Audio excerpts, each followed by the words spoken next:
tous, bienvenue dans Bonjour chez vous. J'espère que vous allez bien aujourd'hui, que vous avez passé une belle semaine avec nous. On a été bénis, on a été édifiés et on le sera encore aujourd'hui.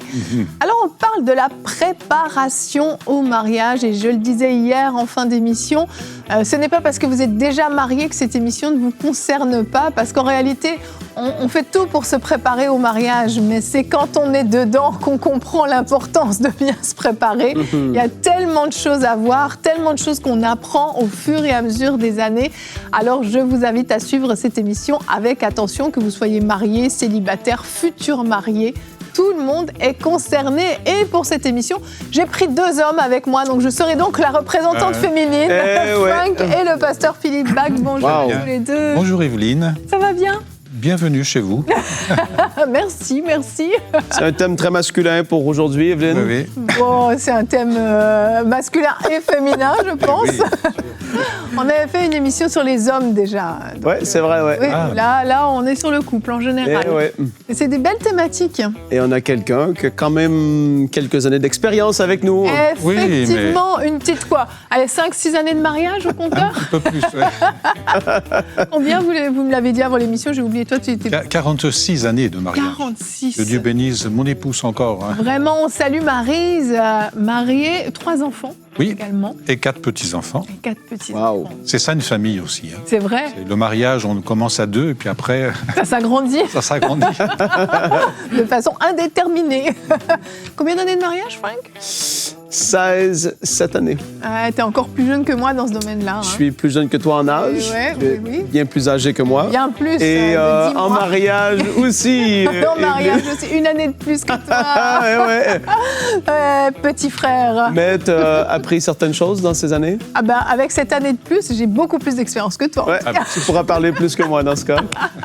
On a appris beaucoup. Et je l'ai dit, on apprend en tout temps.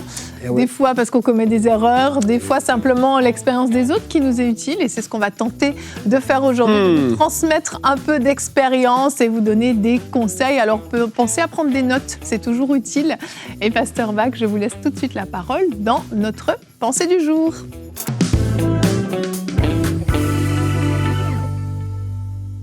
C'est un thème formidable, car c'est une réalité incontournable dans la vie de tout à chacun, la vie humaine.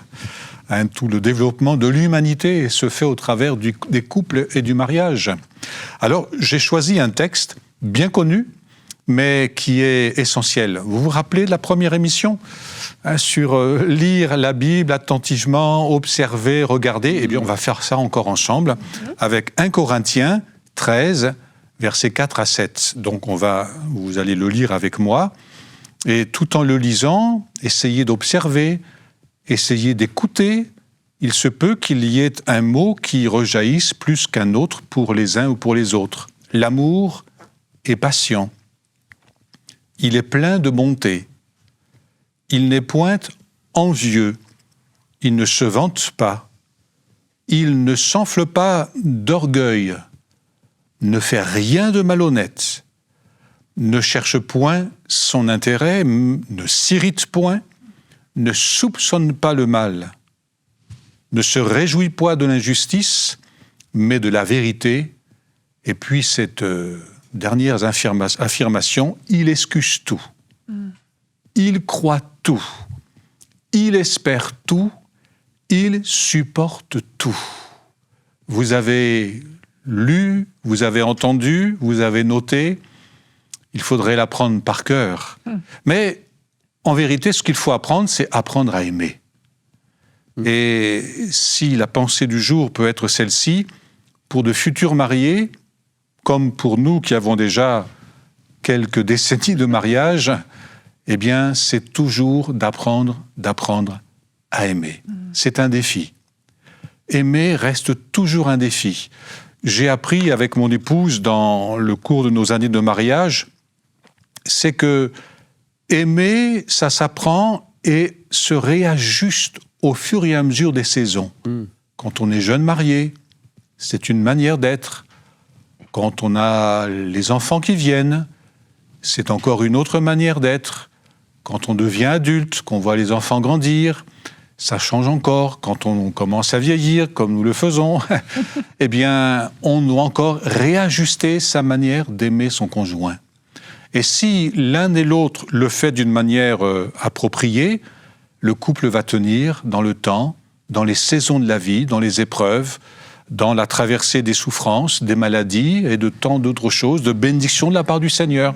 Mais c'est une grâce que de pouvoir apprendre à aimer et continuer à aimer en réajustant toujours cette façon d'aimer, au fur et à mesure des saisons de la vie.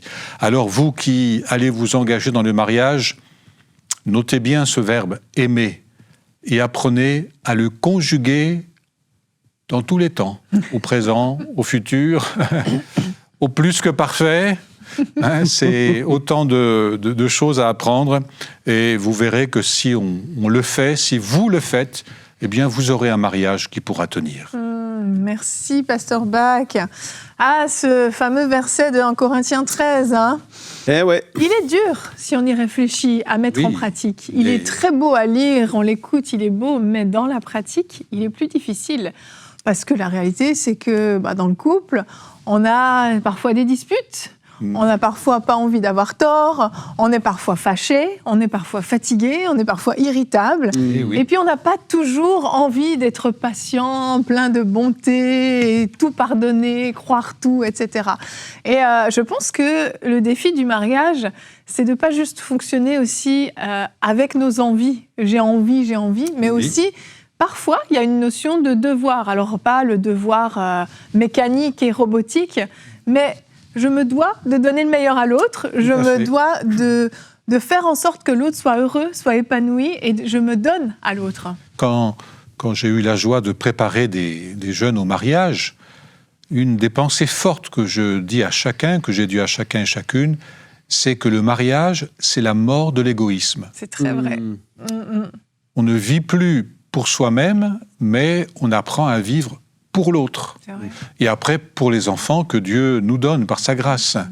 Mais c'est la mort de l'égoïsme. C'est plus moi, mais c'est maintenant, eh bien, je me donne et je me dois à l'autre, comme Christ a aimé l'Église, que les couples, dans le couple, on puisse s'aimer à l'exemple de Christ. Il y a, justement, parlant de ça, le fait que là, on parle des thèmes spirituels, si on veut. On parle des versets, de tout ça, et c'est excellent et c'est important. Mais il y a aussi la réalité de la personne avec qui tu vas te marier, qui, vous voyez ce que je veux dire, dans le sens qu'il y a quelque chose qui ne va pas et tu penses que c'est automatiquement spirituel et que là, on doit lier, chasser, on doit briser, on doit tout faire parce que la personne ne rentre pas dans la case que tu avais fait, qui était bien carrée, et là, c'est comme si ça ne veut pas entrer comme il faut. Et le fait de la mort à l'égoïsme, moi, c'était quelque chose que j'ai dû travailler parce que j'étais de nature plutôt indépendant. Et il y en a qui vont y avoir, peut-être que tu regardes et tu es comme ça, tu te dis, je me reconnais là-dedans, je suis quelqu'un de plutôt indépendant dans le sens, je fais ma vie, je trace mes choses. Et là, soudainement, il y a quelqu'un avec qui tu rends des comptes, tu dois prévoir des choses, tu dois être présent, tu dois...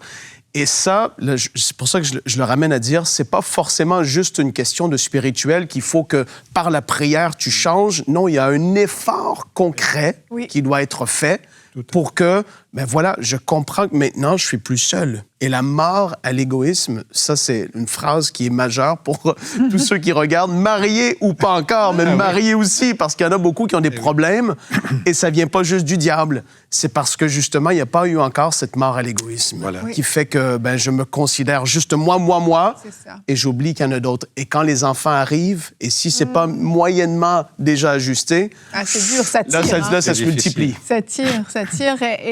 Et dans cette même direction, il y a un point que vous vouliez qu'on partage aujourd'hui, qui était l'importance de se faire des compliments. Et je pense que ça fait partie de la mort à l'égoïsme, parce que l'égoïsme veut qu'on le complimente, qu'on le voit, qu'on puisse dire combien il fait bien les choses, combien c'est ci, combien c'est ça.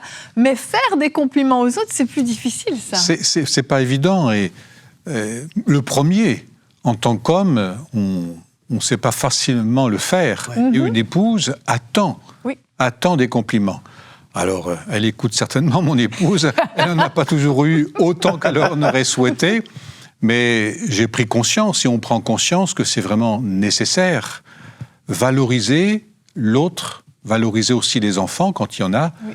C'est vraiment important, et même dans le temps. Je me souviens de ce témoignage d'un homme âgé qui avait son épouse qui était devenue handicapée, donc elle avait la chaise roulante, et de voir cet homme, la manière dont il aimait sa compagne.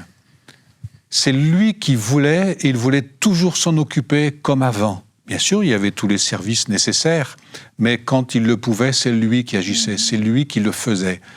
Et là, il mettait en valeur son épouse telle qu'elle était. Wow.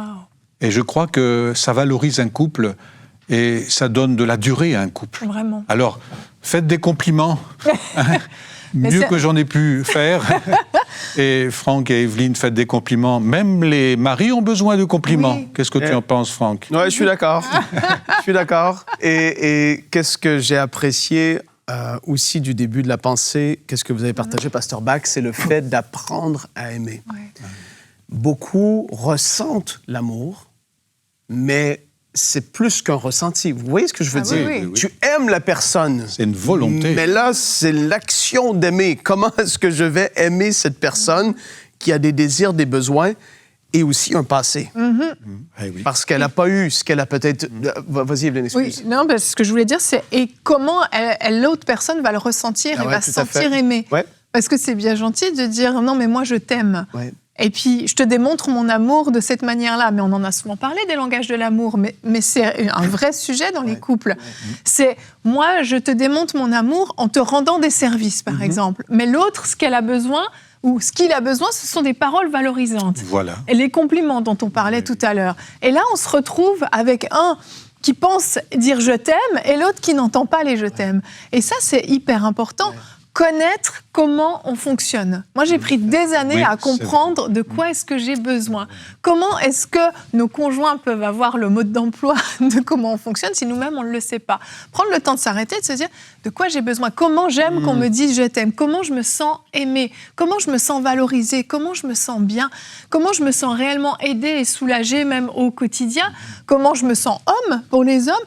Et quand on connaît ça, il suffit de le dire à l'autre. N'attendez pas, s'il vous plaît, qu'ils lisent dans vos pensées, qu'elles comprennent tout ce dont vous avez besoin. Est-ce que c'est ce que tu as fait, Evelyne? Oui, mais j'ai mis trop longtemps à le faire. Ah ouais. Franchement, j'ai mis trop longtemps. Parce que je ne savais pas de quoi j'avais besoin. Comment je pouvais l'expliquer à Michael tant que je ne le savais pas? Il faut prendre le temps de s'arrêter puis de se connaître. Se dire, voilà, moi j'ai tel besoin, moi je ressens ça dans ces moments-là. Ouais. Apprendre à parler au jeu. J'aimerais que tu puisses faire ça. Je me sens comme ça quand tu dis ça ou quand tu fais ça. Au lieu d'être dans les accusations. Tu n'as pas fait ça. Tu ne dis jamais ça. Et les toujours et les jamais qui sortent, ça change tout. Et vraiment, oui, ça, c'est un conseil que je peux donner parce que je l'ai vécu moi-même, c'est d'apprendre à se connaître. Quels sont nos besoins? Je pense que ça, c'est vraiment important. Moi, j'ai noté, c'est que on peut tout à fait être conduit par le Saint-Esprit dans notre mariage. Et pour les futurs mariés, c'est important de se savoir conduit par le Seigneur vers celle ou celui avec qui on va se marier. Mais cela ne fait pas tout. De savoir qu'on a été bien conduit par le Seigneur, qu'on est vraiment le couple que Dieu a désiré, ne fait pas tout après, comme tu as dit, Evelyne. Il faut apprendre à s'aimer, il faut apprendre à se connaître déjà soi-même, connaître l'autre, connaître ses forces, ses faiblesses, et ajuster donc... notre amour par rapport à cette connaissance qu'on a l'un de l'autre. Alors, les communications ne sont pas toujours faciles, parfois sur des niveaux différents, mais il faut apprendre à réajuster ça au travers du temps.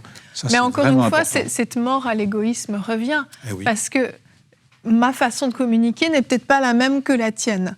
Mais je vais m'ajuster à ta façon de communiquer parce que je veux que tu comprennes ce que je dis. Sinon, mes paroles frappent un mur. Et l'autre va s'ajuster aussi. Et on se retrouve finalement à mi-chemin tous les deux à être capable de communiquer d'une manière saine. On peut pas... Je crois qu'il y a vraiment une notion qui est importante dans le couple. On ne peut pas dire, voilà, moi je suis comme ça, prends-moi comme ça, et puis je ne changerai pas. Non, on est... en chemin. Bien sûr, on va s'améliorer petit à petit, on ne va pas changer du jour au lendemain, mais on ne peut pas juste se contenter d'être assis puis de dire « moi, je bouge pas, je serai comme ça toute ma vie ». On doit chercher à s'améliorer, on doit chercher à plaire à l'autre, à rencontrer les besoins de l'autre et à faire sentir l'autre comme si c'était la plus belle personne, celle qui compte le plus pour nous. On a besoin de vivre ça. Je serais curieux, parce qu'on est encore jeune un peu, Evelyne, un peu jeune. Oui. Mais là, Pasteur Bach. Aïe, aïe, aïe. Qu'est-ce que peut-être vous voyez aujourd'hui qui se passe avec les jeunes qui veulent se marier dans la vingtaine, peu importe l'âge qu'ils ont, oui. versus comment c'était quand vous avez commencé le pastorat? Est-ce qu'il y a une chose ou deux choses que vous vous dites c'est vraiment différent? Il y a quelque chose qui a vraiment évolué ou changé? Alors, c'est vrai que 45 ans en arrière, la société n'était pas ce qu'elle était aujourd'hui. Il y avait encore certaines règles de conduite. Les fiançailles avaient encore une portée importante. C'est vrai. Alors aujourd'hui, je ne connais plus trop la dynamique de la jeunesse, parce qu'on prend un peu de recul, mais il me semble qu'aujourd'hui, il y a trop de rêves, trop d'idéalisation du mariage et du trop maintenant, tout de suite, je veux avoir ça. Et il n'y a plus la notion de durée, de s'engager pour la durée. Oui. Et autrefois, dans nos années anciennes, on avait cette notion, on savait qu'on se mariait, qu'on s'engageait, j'allais dire à vie. C'était là. Alors, c'était présent, quoi. Voilà, ça venait présent. Avec. Alors, bien sûr, parfois, c'est excessif. Parce que dans la vie, il y a des aléas, il y a des problématiques qui nous dépassent, il y a des moments. Mais c'était l'objectif. Et je pense à ma maman, qui, avec mon papa, qui lui a fait beaucoup souffrir à cause du fait qu'il buvait beaucoup, il avait un mauvais vin. Mais elle l'aimait, elle l'a aimé jusqu'au bout. Un jour, elle me l'a dit, elle me dit « Philippe, mais ton père, je l'aime. C'est mon mari. Même s'il est comme il est, je l'aime. » Et l'amour a pu triompher. Parce que déjà, il y avait cette optique, on est mariés pour la vie. Ouais. Donc, on allait apprendre à aimer, on allait apprendre... Et me semble, mais ça c'est un avis personnel, qu'aujourd'hui, on manque de cette perspective d'avenir dans les jeunes couples, souvent. Mais c'est intéressant ce que vous dites par rapport à cet idéal. On rêve et on rêve peut-être trop. Oui. Et je comprends tout à fait ce que vous voulez dire par là, parce que, en fait, je pense que ça, c'est aussi alimenté par les réseaux sociaux. Ah ouais. Parce qu'on imagine que les autres couples... On a fait une émission d'ailleurs sur la comparaison entre les couples. Et en fait, je pense que ça vient aussi de ça, c'est qu'on idéalise tellement les autres qu'on se dit « je dois absolument vivre ça ». Avant, c'était les films qui faisaient rêver, les films de Disney et de princesses. Mais aujourd'hui, c'est les réseaux sociaux qui nous vendent quelque chose. Je ne vais pas dire que ce n'est pas atteignable, ce n'est pas vrai, parce que je ne veux absolument pas briser des rêves, absolument pas. Je pense qu'on a vraiment la possibilité d'être extrêmement heureux et épanoui dans le mariage. Mais la réalité, c'est que ça se construit petit à petit. Et c'est au travers des fois même de situations de conflits, de temps difficiles, d'épreuves, qu'on en ressort plus grand, qu'on en sort plus fort. Et moi, si je regarde notre couple en arrière, oui, ça fait juste 17 ans qu'on est mariés, c'est pas mal, mais c'est vrai que comparé à 46, c'est pas grand-chose. Oui. Mais le couple qu'on était au départ, même si je reviens 10 ans en arrière, à aujourd'hui, ça n'a absolument plus rien à voir. Et c'est pas parce que on a fait 1 millier d'efforts, c'est aussi les épreuves, c'est aussi cette mort à soi et ce désir que quoi qu'il arrive, notre couple doit tenir. Cette notion de c'est pour la vie. Voilà, c'est ça, devant Dieu. Ça n'a jamais été une option. On a eu des moments difficiles avec Michael, mais ça n'a jamais été une option de se dire on va se laisser. Voilà. Il y a une solution. On va chercher des solutions ensemble et on va tenir bon ensemble. Et tant qu'on est capable d'avoir cette vision commune, on grandit. Et c'est ça qui fait qu'aujourd'hui, on est le couple qu'on est aujourd'hui. Et peut-être dans 5 ans, je regarderai en arrière, je dirais waouh, on a fait du chemin, je l'espère. Parce que je me dis, ça veut dire qu'on aura grandi. Aujourd'hui, je peux dire, par exemple, que je me sens belle au travers des yeux de Michael. C'est lui qui me fait me sentir belle. Parce que justement, il a appris cette notion de compliment, de valoriser et tout. C'était peut-être pas le cas avant, mais aujourd'hui, je peux le dire. Mais c'est des choses qu'on apprend au fur et à mesure parce qu'on a grandi ensemble et on a fait le choix de se développer ensemble et de s'épanouir ensemble. Et ça demande, cette fameuse mort à soi et cet intérêt de vouloir élever le couple. Absolument. Et je pense que c'est important. Quand tu es jeune, tu sais pas ce que tu sais pas. Et c'est compliqué parfois parce que juste tout à l'heure, la parole de sagesse qu'il a amenée sur le fait qu'avant, c'était beaucoup plus comme ça. C'est pas que c'est plus là aujourd'hui, cette notion-là, zéro, mais vraiment de manière générale, juste l'entendre, je me dis, ah ouais, c'est sûr. Et qu'est-ce que je veux dire par là? C'est que quand je dis tu sais pas ce que tu sais pas, c'est d'être enseignable. Ouais. Tu regardes l'émission, peut-être que c'est le titre qui t'a attiré, de pouvoir aller vers des personnes que tu considères comme être pour toi des modèles. Des gens que tu te dis, ils ont vraiment fait un long moment ensemble. Et toi qui les vois comme ça, tu ne peux parfois même pas imaginer les tempêtes qu'ils ont traversées, qui ont fait que, comme Evelyne l'a dit, aujourd'hui tu les vois, ils semblent forts, s'aimer, mais ça n'a pas été un fleuve tout doux et merveilleux jusqu'à comment tu les vois aujourd'hui. Il y a à quelque part des cicatrices. Mais c'est à cause de ça et du fait qu'on ne s'est pas laissé qu'à travers de ça, on a encore plus confiance l'un dans l'autre aujourd'hui, qu'on sait qu'on est là l'un pour l'autre, qu'on va... Et tu vois, de pouvoir avoir ce cœur de se dire, je vais aller vers quelqu'un parce que je réalise qu'il y a beaucoup de choses que j'ignorais juste à travers de cette émission, parce que aimer, comme on l'a dit, c'est plus qu'une émotion, alors que quand tu es jeune, c'est souvent ça que tu as. Oui. Tu as les yeux, tu vois l'autre, et c'est, et c'est merveilleux, c'est extraordinaire, trop beau! Et finalement, il te déçoit une fois. Je me dis, c'est quoi ça? Et là, tu frappes un mur, parce que tu penses que... Mais tu seras déçu, un jour ou l'autre, et pas qu'une fois. Non, tout à fait. Pas qu'une fois. Et dans l'amour, il y a des souffrances. Ouais. C'est vrai. Et celles qu'on traverse, et puis quand l'autre ne nous renvoie pas forcément ce qu'on attend, à tort ou non, il y a des souffrances. Il y a une souffrance intérieure, parce qu'on souhaitait, on désirait, on rêvait. Mais tant que c'est l'amour va triompher. Il va se réajuster, il va apprendre à connaître l'autre. Et ça, c'est essentiel, en fait. Mais il y a, dans le fait d'aimer, une souffrance. C'est vrai. Christ nous a aimés jusqu'à la croix. Et quelle souffrance. Oui. Et quand il dit au mari, aimez votre femme, aimez votre épouse, eh bien, c'est comme il a aimé, donc à la croix du Calvaire. Donc il y a une notion importante de sacrifice aussi dans le mariage qui est vraiment essentiel. Donc les futurs mariés, il vous faut appréhender un peu toutes ces réalités-là pour que votre mariage tienne bien dans le temps, avec la grâce de Dieu, bien sûr. Et vous parlez de souffrance, et ça me fait enchaîner sur un point aussi qui est important, c'est de pardonner et de savoir demander pardon. Ah oui. Parce que c'est essentiel, parce que oui, il y a des moments où on va blesser l'autre, volontairement ou involontairement, ça dépend, mais on va blesser. C'est sûr, ça va arriver, et on va être blessé. Et c'est un choix aussi d'être capable de demander pardon. S'il vous plaît, c'est très bateau ce que je vais vous dire. Ah oui, mais c'est important. Mais ne boudez pas, s'il vous plaît. Non, mais le boudage n'apporte rien de bon. C'est vrai que c'est nul. Ah ben ça sert à rien. Tu peux rien faire. Tu peux rien faire. Exprime ce que tu ressens. Exprime que tu es blessé. Le pire, c'est quand quelqu'un boude, le plus tu le fais, le plus ça dure. Tu vois ce que je veux dire? Ah oui, ça c'est parce que tu viens, que tu t'assois dans ton boudage et t'as plus envie parce que... tu rumines. Ah ouais, tu deviens quasiment orgueilleux de ton boudage. Vraiment. Et c'est compliqué. Continue, Evelyne. Non, mais c'est important parce que ça, c'est compliqué, mais il faut savoir demander pardon, il faut savoir ensuite pardonner et tourner la page sur ce qui s'est passé en se disant, encore une fois, mais on a appris. J'ai appris que ça te blesse vraiment. Et moi, j'ai appris à passer sur mon orgueil puis à dire j'ai été blessée, parce que c'est un petit peu de l'orgueil quand même de dire j'ai été blessée. Il faut de l'humilité pour l'avouer. Mais je pense que c'est important. Pour ceux qui ne le savent pas, c'est Pasteur Bach qui a marié Jérémie et Annabelle. Oui. Oh, et là, il faut un scoop. Donc, Annabelle boudait tout le temps, que vous disiez. Non, c'est pas vrai. Ah non. C'est pas vrai.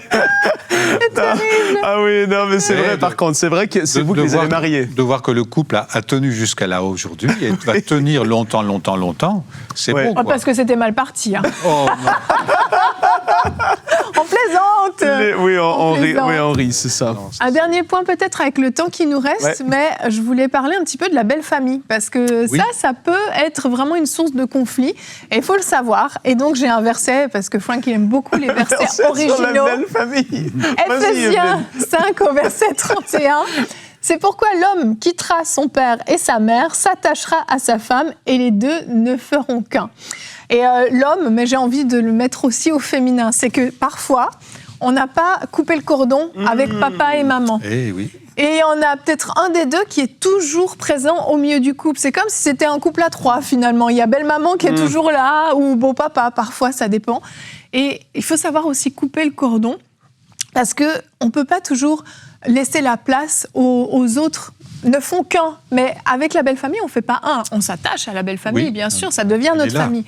Mais on ne peut pas laisser toujours la place à la belle famille, à ce qu'il y ait de l'ingérence, à ce que la belle famille s'exprime sur tous les sujets, donne son avis sur tout, commente toutes les choses qui sont faites. Il y a un moment donné, il faut faire un choix. Sachant que c'est très culturel ce que tu dis, et c'est vraiment vrai. Dans certaines cultures, c'est très, très fort, dans d'autres moins, mais c'est absolument une réalité. Tout à fait, Ça ne doit pas être simple. Non, c'est ça, et je pense que c'est important. Il n'y a rien de plus important que quand ton conjoint se positionne pour toi.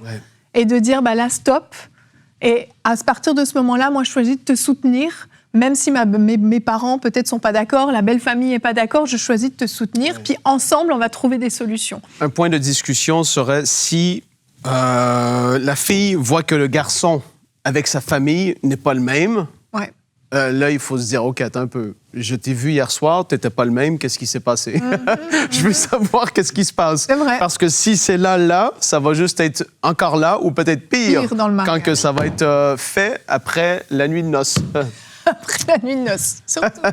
Vous vouliez ajouter quelque chose? Préparez votre mariage, apprenez à aimer. Vraiment. Apprenez à aimer et apprenez à mourir à vous-même. Oui, complètement. Pour valoriser pleinement l'autre, et Dieu vous bénira. Amen. Amen. Je vais dire à haute voix ce que beaucoup ont pensé durant cette semaine. Pasteur Bach a la voix d'un lecteur. On pourrait écouter. Tu vois ce que je veux dire? Je la Bible. On pourrait lire la Bible. Merci pour les compliments. Vous voyez, on se pratique. Non, c'est vrai, je me suis dit ça. Vraiment. Merci, seulement pour votre belle voix, votre beau teint de voix. Merci, une voix rassurante. Vraiment. Dit quelqu'un. C'est vrai. C'est Michael qui a dit ça? Non, c'est un serveur dans un restaurant. Oh, OK. Tu vois en plus à quel point c'est vrai. C'est vrai. Merci en tout cas vraiment pour toute cette semaine. Tout à fait, merci beaucoup. Extrêmement riche. Et que Dieu bénisse tous nos auditeurs, tous vos auditeurs, auditrices. Merci beaucoup. Amen, amen. Eh bien, nous, on vous souhaite de réussir votre mariage, de mettre en pratique ces différents conseils. Il y en aurait encore plein, la liste est sans fin, mais vraiment, on vous souhaite de réussir votre mariage, d'apprendre, comme l'a dit le pasteur Bach, à aimer jour après jour, d'apprendre à aimer votre époux, votre épouse, comme il ou elle en a besoin. Et je suis convaincue que vous allez réussir votre mariage. Battez-vous ensemble, l'un pour l'autre, et ça va fonctionner par la grâce de Dieu. Que Dieu vous bénisse. On se retrouve lundi. Passez un très, très bon week-end.